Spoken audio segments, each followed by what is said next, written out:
السلام علیکم ناظرین، TNN ٹی وی کے نیوز بلیٹن کے ساتھ میں ہوں بشرا خان۔ سب سے پہلے شامل کریں گے news headlines. Supreme Court practice and procedure bill کے خلاف درخواست، فریقین کو نوٹس جاری۔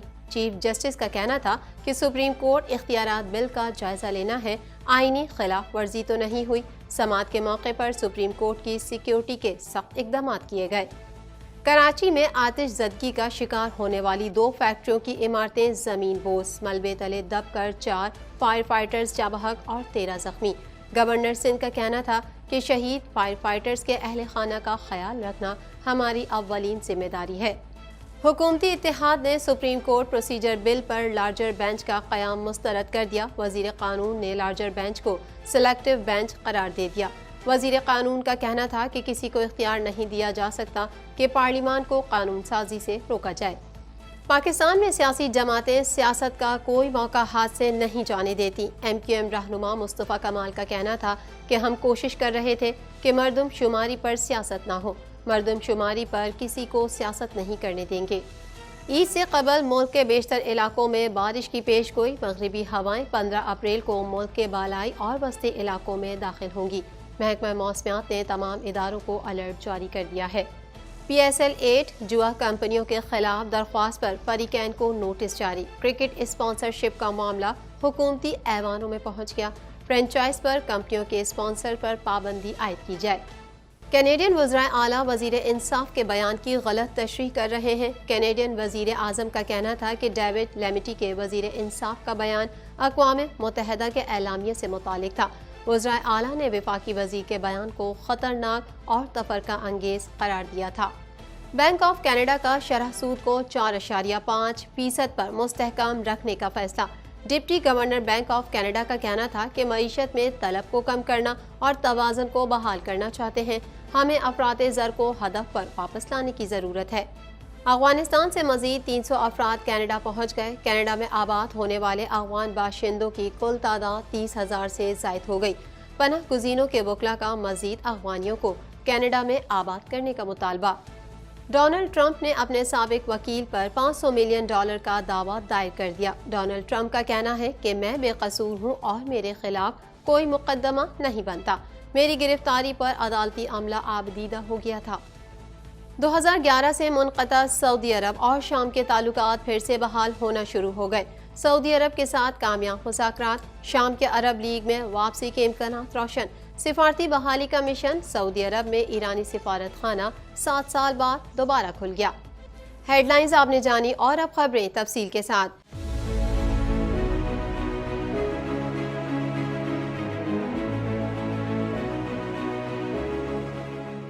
2.25 کروڑ کی آبادی پر مشتمل کراچی میٹروپولیٹن سٹی میں صحت کے حوالے سے ہسپتال تو بہت، لیکن فزیو تھراپی سینٹر نایاب ہیں۔ الحمدللہ ہم نے اس کمی کو پورا کرتے ہوئے گلستان جوہر میں زبیداس فزیو تھراپی سینٹر کا آغاز کر دیا ہے۔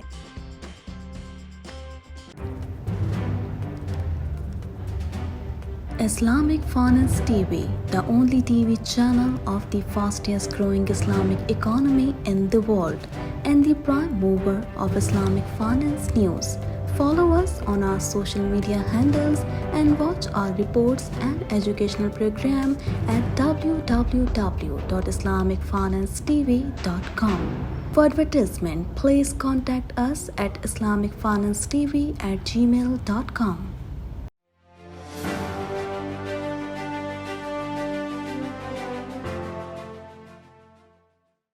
چیف جسٹس آف پاکستان نے سپریم کورٹ اختیارات بل کے خلاف درخواستوں کی سماعت کے دوران ریمارکس دیے ہیں کہ جائزہ لینا ہے، آئینی خلاف ورزی تو نہیں ہوئی۔ مزید تفصیلات اس رپورٹ میں۔ چیف جسٹس آف پاکستان نے سپریم کورٹ اختیارات بل کے خلاف درخواستوں کی سماعت کے دوران ریمارکس دیے ہیں کہ جائزہ لینا ہے، آئینی خلاف ورزی تو نہیں ہوئی۔ سپریم کورٹ میں Supreme Court practice and procedure bill کے خلاف درخواستوں پر سماعت چیف جسٹس آف پاکستان کی سربراہی میں سپریم کورٹ کے 8 رکنی بینچ نے کی۔ سماعت کے موقع پر سپریم کورٹ کی سیکیورٹی کے سخت اقدامات کیے گئے تھے، جس کے تحت رینجرز کی بڑی تعداد عدالت عظمیٰ کے اندر اور باہر موجود، جبکہ پولیس اور FC کی بھاری نفری بھی تعینات کی گئی تھی۔ درخواستوں میں موقف اختیار کیا گیا ہے کہ مجوزہ سپریم کورٹ پریکٹس پروسیجر بل بدنیتی پر مبنی ہے۔ مجوزہ بل آئین کے ساتھ فراڈ ہے۔ درخواستوں میں عدالت سے استدعا کی گئی ہے کہ مجوزہ بل کو غیر آئینی غیر قانونی قرار دے کر کالعدم کیا جائے۔ آئینی درخواست پر فیصلہ ہونے تک مجوزہ قانون کو معطل کیا جائے۔ صدر مملکت کو مجوزہ بل پر دستخط کرنے سے روکا جائے۔ درخواست گزار راجہ عامر کے وکیل امتیاز صدیقی نے دلائل کا آغاز کرتے ہوئے عدالت کو بتایا کہ موجودہ حالات میں یہ مقدمہ بہت اہمیت کا حامل ہے۔ قاسم سوری کیس کے بعد سیاسی تفریق میں بہت اضافہ ہوا ہے۔ قومی اسمبلی کی بحالی کے بعد سے سیاسی بحران میں اضافہ ہوا۔ وفاقی حکومت اور الیکشن کمیشن انتخابات کروانے پر آمادہ نہیں۔ چیف جسٹس نے ریمارکس دیے کہ آپ کے مطابق عدلیہ کی آزادی بنیادی حق ہے جس کو آئین کا مکمل تحفظ حاصل ہے۔ آپ کے مطابق پارلیمنٹ اور ایگزیکٹو کی طرح عدلیہ کو بھی آئینی تحفظ حاصل ہے۔ امتیاز صدیقی ایڈوکیٹ نے دلائل میں کہا کہ صدر ریاست پاکستان کی وحدانیت کی علامت ہے۔ صدر کا عہدہ صرف رسمی نوعیت کا نہیں ہے۔ صدر نے بل کا دوبارہ جائزہ لینے کی ہدایت کی۔ اسمبلی منظوری کے بعد بل میں ترمیم نہیں ہو سکتی۔ بل کی منظوری کے بعد قانون سازی کا عمل مکمل تصور ہوتا ہے۔ عدالت کا موجودہ کیس میں حکم زیر التوا قانون سازی میں مداخلت نہیں ہوگا۔ پارلیمنٹ اپنا کام مکمل کر چکی، اس لیے یہ مداخلت تصور نہیں ہوگی۔ جسٹس منیب اختر نے استفسار کیا کہ موجودہ کیس میں عدالت سے کیا چاہتے ہیں، جس پر وکیل نے کہا کہ Supreme Court practice and procedure bill غیر آئینی قرار دیا جائے۔ بعد ازاں سپریم کورٹ نے دلائل سننے کے بعد کیس کی سماعت ملتوی کر دی۔ چیف جسٹس نے ریمارکس دیے کہ جلد حکم جاری کیا جائے گا۔ عدالت نے وفاقی حکومت، اٹارنی جنرل، سیاسی جماعتوں، پاکستان بار کونسل اور سپریم کورٹ بار کو نوٹس جاری کر دیے۔ عدالت نے اٹارنی جنرل کو معاونت کی ہدایت کی۔ چیف جسٹس نے ریمارکس دیے کہ عدلیہ کی آزادی اہم معاملہ ہے، پارلیمنٹ کا بہت احترام ہے، کیس کو جلد دوبارہ مقرر کیا جائے گا۔ جائزہ لینا ہے کہ اس معاملے میں آئینی خلاف ورزی تو نہیں ہوئی۔ ججز کی دستیابی کو مد نظر رکھ کر جلد سماعت کے لیے مقرر کریں گے۔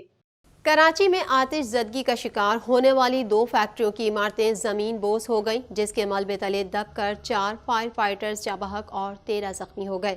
مزید احوال اس رپورٹ میں۔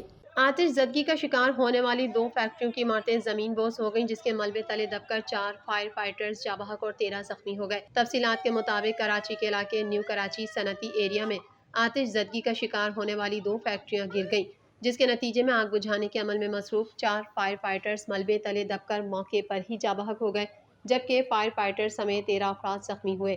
فائر بریگیڈ حکام نے بتایا کہ 10 فائر بریگیڈ گاڑیوں نے 16 گھنٹے کی جدوجہد کے بعد آگ پر قابو پایا اور کولنگ کا عمل جاری تھا کہ 2 فیکٹریوں کی عمارتیں منہدم ہو گئیں۔ ریسکیو ذرائع کے مطابق جاں بحق افراد کی شناخت سہیل، خالد اور شہزاد کے نام سے ہوئی ہے۔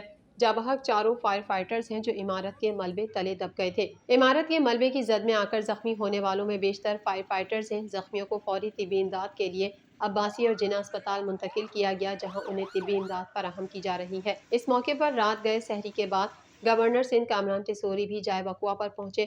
ان کا کہنا تھا کہ بہت افسوس ہے کہ سحری کے وقت 13 افراد زخمی اور 4 اپنی جانوں سے چلے گئے۔ اس سے بڑا سانحہ نہیں ہو سکتا، یہ شہید ہیں۔ گورنر سندھ نے کہا کہ میں شہید ہونے والے افراد کے اہل خانہ سے تعزیت کرتا ہوں۔ شہید فائر فائٹرز کے اہل خانہ کا خیال رکھنا ہماری اولین ذمہ داری ہے۔ ایسے واقعات نہ ہوں، اس کا سدباب کرنا ہوگا۔ ہمیں اس طرح کے واقعات سے نمٹنے کے لیے حکمت عملی بنانی ہوگی۔ وفاقی وزیر قانون اعظم نذیر تارڑ نے کہا ہے کہ بل ابھی بنا نہیں اور 8 رکنی بینچ بنا دیا گیا۔ یہ پارلیمنٹ کے قانون سازی کے اختیار میں اداروں کی مداخلت ہے۔ مزید جانیں گے اس رپورٹ میں۔ وفاقی وزیر قانون اعظم نذیر تارڑ نے کہا کہ بل ابھی بنا نہیں اور 8 رکنی بینچ بنا دیا گیا۔ یہ پارلیمنٹ کے قانون سازی کے اختیار میں اداروں کی مداخلت ہے۔ کیا وجہ ہے؟ بلوچستان اور خیبر پختونخوا کے ججز کو بینچ میں موقع نہیں دیا گیا۔ اسلام آباد میں حکومت میں شامل جماعتوں کی رہنماؤں کی مشترکہ پریس کانفرنس کی۔ اس موقع پر اعظم نذیر تارڑ نے کہا کہ تمام جماعتوں نے مطالبہ کیا ہے کہ فل کورٹ بنایا جائے۔ اجلت میں درخواست دائر ہوئی اور بینچ بنا دیا گیا۔ اعظم نذیر تارڑ نے کہا، عوام کے حق پر سمجھوتہ نہیں ہونے دیں گے۔ کسی کو اختیار نہیں دیا جا سکتا کہ پارلیمان کو قانون سازی سے روکا جائے۔ انہوں نے کہا کہ ادارے میں تقسیم کا تاثر کھل کر سامنے آ گیا۔ توقع ہے کہ آج بینچ تحلیل کر دیا جائے گا۔ اعظم نذیر تارڑ نے کہا کہ قانون بن جائے تو عدالت اس کا جائزہ لے سکتی ہے۔ عدالتی اصلاحات بل پر کیس کا نہ وقت درست ہے، نہ کیس چلایا جا سکتا ہے۔ اس موقع پر اتحادی حکومت میں شامل پیپلز پارٹی کے رہنما قمر زمان کائرہ نے کہا، کیا آپ پارلیمنٹ کو اپنے اختیار سے روکنا چاہتے ہیں؟ ہم ساری جماعتوں نے پارلیمنٹ کے اختیار کے لیے جدوجہد کی ہے۔ بل ابھی پارلیمنٹ کے پاس ہے اور سپریم کورٹ نے ٹیک اپ کر لیا۔ آج ڈھٹائی، ضد اور انا کا مظاہرہ کیا جا رہا ہے۔ انہوں نے کہا کہ آج یہ بینچ بنا کہ پارلیمنٹ کے اختیار کو روکنے کی جو کوشش ہو رہی ہے وہ قبول نہیں۔ ہم آج بھی کہہ رہے ہیں کہ بینچ بنانے کا طریقہ کار ٹھیک نہیں۔ پریس کانفرنس میں شامل کامران مرتضیٰ نے کہا کہ مجھے کیس کے فکس کرنے پر بھی حیرانی ہوئی اور بینچ کے ممبران پر بھی۔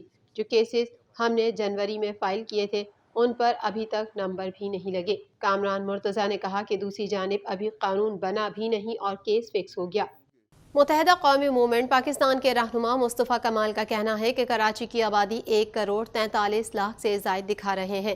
پچھلی مردم شماری میں آبادی 1,60,00,000 بتائی گئی تھی۔ مزید تفصیلات اس رپورٹ میں۔ متحدہ قومی موومنٹ پاکستان کے رہنما مصطفیٰ کمال کا کہنا ہے کہ کراچی کی آبادی 1,43,00,000 سے زائد دکھا رہے ہیں۔ پچھلی مردم شماری میں آبادی 1,60,00,000 بتائی گئی تھی، یعنی باقی رہ جانے والی مردم شماری میں 2 سے 3 لاکھ اور بڑھ جائیں گے۔ ہم کوشش کر رہے تھے کہ مردم شماری پر سیاست نہ ہو، مگر پاکستان میں سیاسی جماعتیں سیاست کا کوئی موقع ہاتھ سے نہیں جانے دیتی۔ سید مصطفیٰ کمال کا کہنا تھا کہ ایسا معلوم ہوتا ہے یہ تو 2017 کی مردم شماری سے بھی کم اعداد و شمار دکھائے جا رہے ہیں۔ اس وقت بھی MQM واحد جماعت تھی جس نے 2017 کی مردم شماری کے اعداد و شمار کو مسترد کیا تھا۔ کراچی میں پریس کانفرنس کرتے ہوئے مصطفیٰ کمال کا کہنا تھا کہ مردم شماری ایک اہم مسئلہ ہے، ہم اس اہم مسئلے پر کسی کو سیاست کرنے نہیں دیں گے۔ MQM ہی واحد جماعت ہے جو مسائل کے حل کی جینین آواز ہے۔ انہوں نے کہا کہ پاکستان میں 2017 میں 18 سال بعد مردم شماری ہوئی تھی، یہ مردم شماری 5 سال کے بعد ہو رہی ہے۔ ہماری جدوجہد کی وجہ سے مردم شماری 5 سال قبل کی جا رہی ہے۔ مصطفیٰ کمال نے بتایا کہ 9 فروری کو MQM پاکستان نے مردم شماری کے حوالے سے آگاہی مہم کا باقاعدہ آغاز کیا۔ 11 اپریل کو MQM کے وفد نے وزیر اعظم صاحب سے ملاقات کی۔ 12 اپریل کو MQM کے وفد کی گورنر سندھ اور وزیر اعلیٰ سندھ سے پھر ملاقات ہوئی۔ MQM رہنما کا کہنا تھا کہ ہم نے ادارہ شماریات کی سپورٹ کے لیے اپنا بھرپور کردار ادا کیا۔ MQM اور اس کا ایک ایک کارکن پچھلے کئی ماہ سے عوام میں آگاہی مہم چلا رہے ہیں۔ ہم نے اپنے تمام دوسرے تنظیمی کام چھوڑ کر اسی کام میں لگ گئے، ہمارے علاوہ کسی اور جماعت نے اس پر کوئی ایک کام نہیں کیا۔ انہوں نے کہا کہ یہ ساری تفصیل بتانے کا مقصد سیاسی جماعتوں کی منافقت سے آگاہ کرنا ہے۔ یہ تمام سیاسی جماعتیں گزشتہ 3 ماہ سے کہاں غائب تھیں۔ اور بدقسمتی کے ساتھ اس مردم شماری کے اوپر جو سیاست کی جا رہی ہے، جس کو ہم نے پہلے دن سے جب سے شروعات ہوئی ہے اس کی، ہم نے کوشش کی کہ اس کو اوائڈ کریں، لیکن ہماری سیاسی پارٹیاں بدقسمتی کے ساتھ کوئی بھی موقع اپنی پوائنٹ اسکورنگ کا ہاتھ سے جانے نہیں دیتی۔ ملک کے بیشتر علاقوں میں موسم خشک، جبکہ وسطی اور جنوبی علاقوں میں گرم رہنے کے علاوہ گرد آلود ہوائیں اور جھکڑ چلنے کا امکان ہے، جبکہ عید الفطر سے قبل ملک کے بیشتر علاقوں میں گرج چمک کے ساتھ بارش کی پیش گوئی کر دی گئی۔ مزید احوال اس رپورٹ میں۔ ملک کے بیشتر علاقوں میں موسم خشک، جبکہ وسطی اور جنوبی علاقوں میں گرم رہنے کے علاوہ گرد آلود ہوائیں اور جھکڑ چلنے کا امکان ہے، جبکہ عید الفطر سے قبل ملک کے بیشتر علاقوں میں گرج چمک کے ساتھ بارش کی پیش گوئی کر دی گئی۔ پشاور، مری، اسلام آباد، راولپنڈی، جہلم اور چکوال میں بھی گرج چمک کے ساتھ بارش اور ژالہ باری کی پیش گوئی کی گئی ہے۔ محکمہ موسمیات کے مطابق مغربی ہوائیں 15 اپریل کو ملک کے بالائی اور وسطی علاقوں میں داخل ہوں گی، جس کے باعث 15 سے 20 اپریل کے دوران کشمیر، گلگت، چترال، سوات، مانسہرہ، ہری پور اور ایبٹ آباد میں بارش کا امکان ہے۔ اس کے علاوہ 17 اور 18 اپریل کو سکھر، لاڑکانہ، جیکب آباد، ملتان، رحیم یار خان، سرگودھا، گجرات، حافظ آباد، نارووال، لاہور اور فیصل آباد میں بھی تیز ہواؤں کے ساتھ بارش کی پیش گوئی ہے۔ محکمہ موسمیات نے تمام اداروں کو الرٹ جاری کر دیا ہے۔ گرج چمک کے ساتھ بارش اور ژالہ باری کے باعث کشمیر، مری، گلیات اور سوات میں ندی نالوں میں طغیانی کا خدشہ ہے۔ گزشتہ 24 گھنٹے میں موسم ملک کے بیشتر علاقوں میں خشک، جبکہ وسطی جنوبی علاقوں میں گرم رہا۔ گزشتہ روز زیادہ سے زیادہ درجہ حرارت بھکر 42، شہید بے نظیر آباد، مٹھی، چھور، خانپور اور ڈی آئی خان میں 40 ڈگری سینٹی گریڈ ریکارڈ کیا گیا۔ جوا کرانے والی کمپنی کی دوبارہ اسپانسرشپ کا معاملہ حکومتی ایوانوں میں پہنچ گیا۔ مزید احوال اس رپورٹ میں۔ جوا کرانے والی کمپنی کی دوبارہ اسپانسرشپ کا معاملہ حکومتی ایوانوں میں پہنچ گیا، جبکہ پشاور ہائی کورٹ میں PSL کے 8ویں سیزن میں شریک جوا کمپنیوں کی تشہیر کے خلاف درخواست پر جسٹس محمد ابراہیم خان اور جسٹس وقار احمد پر مشتمل 2 رکنی بینچ نے سماعت کی اور دیگر فریقین کو نوٹسز جاری کیے۔ درخواست گزار کے وکیل سیف اللہ کاکا خیل نے درخواست میں کہا کہ ملک میں جوا کھیلنے پر پابندی ہے، لیکن اس کے باوجود PSL کو جوا کمپنیوں نے اسپانسر کیا، بیٹنگ کمپنیز کی موبائل ایپس اور ویب سائٹس چل رہی ہیں۔ جوا کمپنیوں کی تشہیر غیر قانونی ہے، فرنچائز پر کمپنیوں کے اسپانسر پر پابندی عائد کی جائے، جس پر عدالت نے فریقین کو نوٹس جاری کرتے ہوئے آئندہ سماعت پر جواب طلب کر لیا۔ پاکستان سپر لیگ کے 8ویں ایڈیشن میں جوا کمپنیوں کے خلاف درخواست پر فریقین کو نوٹسز جاری کر دیے گئے۔ دوسری جانب پارلیمنٹ ہاؤس اسلام آباد میں قومی اسمبلی کی قائمہ کمیٹی برائے بین الصوبائی رابطہ امور کا اجلاس گزشتہ روز نواب شیر و سیر کی زیر صدارت منعقد ہوا۔ کمیٹی کے رکن شاہدہ رحمانی نے کہا کہ پی ایس ایل کے دوران بیٹنگ ویب سائٹس کے ساتھ معاہدوں کا معاملہ اٹھایا گیا تھا۔ اس کے باوجود نیوزی لینڈ سے سیریز میں بھی جوا کرانے والی ایک کمپنی کی اسپانسرشپ برقرار رکھی گئی۔ یہ بہت سنجیدہ معاملہ ہے۔ مشکوک کمپنی کو پارٹنر بنانے سے ملک کی بدنامی ہوگی۔ اجلاس میں نواب شیر و سیر نے کہا کہ ہمارا پی او اے سمیت کسی سے جھگڑا نہیں، ہم کھیلوں کی ترقی کے خواہاں ہیں۔ مزید خبریں بھی بلیٹن کا حصہ ہوں گی اس بریک کے بعد۔